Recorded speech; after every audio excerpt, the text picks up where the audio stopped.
നമസ്കാരം. ഇന്നത്തെ 10 പ്രധാന വാർത്തകളിലേക്ക്. ഹരിയാന മൂന്നാം വട്ടവും ബി.ജെ.പിക്ക് സ്വന്തം. ബി.ജെ.പി മുന്നേറിയതോടെ കോൺഗ്രസ് ആഘോഷം നിർത്തി.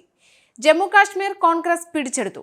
എ.ഡി.ജി.പി RSS ബന്ധത്തിൽ നിയമസഭയിൽ അടിയന്തര പ്രമേയ ചർച്ച നടന്നു. തുടർച്ചയായ 2ാം ദിവസമാണ് ചർച്ചയ്ക്ക് ഭരണപക്ഷം തയ്യാറായിരിക്കുന്നത്. പാലക്കാടും ചേലക്കരയിലും ഉപതിരഞ്ഞെടുപ്പിൽ CPM ബി.ജെ.പി ധാരണയിലെത്തിയെന്ന് PV അൻവർ.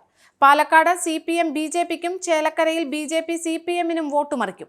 ചുക്കാൻ പിടിക്കുന്നത് ADGP MR അജിത് കുമാർ ആണെന്നും PV അൻവർ. മരടിൽ ഓം പ്രകാശും സംഘവും താമസിച്ച ആഡംബര ഹോട്ടലിൽ നടന്നത് പുതിയ രാസലഹരിയുടെ ലോഞ്ചിങ്. വിദേശത്ത് നിന്ന് ലഹരി എത്തിച്ച കേരളത്തിൽ DJ പാർട്ടികളിൽ വിതരണം ചെയ്യുന്നത് ഓം പ്രകാശും ഷിഹാസുമെന്ന് പോലീസ്. മലപ്പുറം പരാമർശ വിവാദത്തിൽ വിശദീകരണം നൽകാൻ ചീഫ് സെക്രട്ടറിയും DGP-യും രാജ്ഭവനിലേക്ക് പോകില്ല. ഉദ്യോഗസ്ഥരെ വിളിച്ചു വരുത്താൻ ഗവർണർക്ക് അധികാരമില്ലെന്ന് വ്യക്തമാക്കി മുഖ്യമന്ത്രി പിണറായി വിജയൻ ഗവർണർക്ക് കത്തയച്ചു. ലോകത്തെ ഏറ്റവും വലിയ സമ്പന്നരായ 500 പേരുടെ ബ്ലൂബർഗ് പട്ടികയിൽ ഇടം പിടിച്ച ഒരേയൊരു Malayali Lulu group chairman MA Yusuff Ali. $6.45 billion ആസ്തിയോടെ 487ാം സ്ഥാനത്താണ് MA യൂസുഫ് അലി. ഇന്ത്യയുടെ സുരക്ഷയെ ബാധിക്കുന്ന യാതൊരു നീക്കവും മാലിദ്വീപിന്റെ ഭാഗത്തു നിന്നുണ്ടാകില്ലെന്ന് പ്രസിഡന്റ് മുഹമ്മദ് മുയിസു. ഇരു രാജ്യങ്ങളും തമ്മിലുണ്ടായ അഭിപ്രായ വ്യത്യാസങ്ങൾ പറഞ്ഞു തീർത്ത 7 കരാറുകളിൽ ഒപ്പുവെച്ചു. റഷ്യൻ സൈന്യത്തിന്റെ സുപ്രധാന ഇന്ധന സംഭരണ കേന്ദ്രം തകർത്ത യുക്രൈൻ.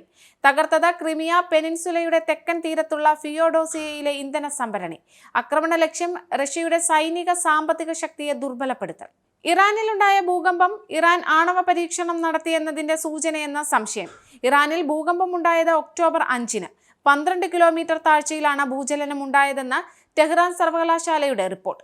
പശ്ചിമേഷ്യ യുദ്ധഭീതിയിൽ. AFC ചാമ്പ്യൻസ് ലീഗിൽ നിന്ന് മോഹൻ ബഗാൻ സൂപ്പർ ജെയിൻസ് പിന്മാറി. ട്രാക്ടർ AFCക്കെതിരെ നടക്കേണ്ടിയിരുന്ന മത്സരത്തിന് ബഗാൻ ടീം ഇറാനിൽ എത്തിയില്ല.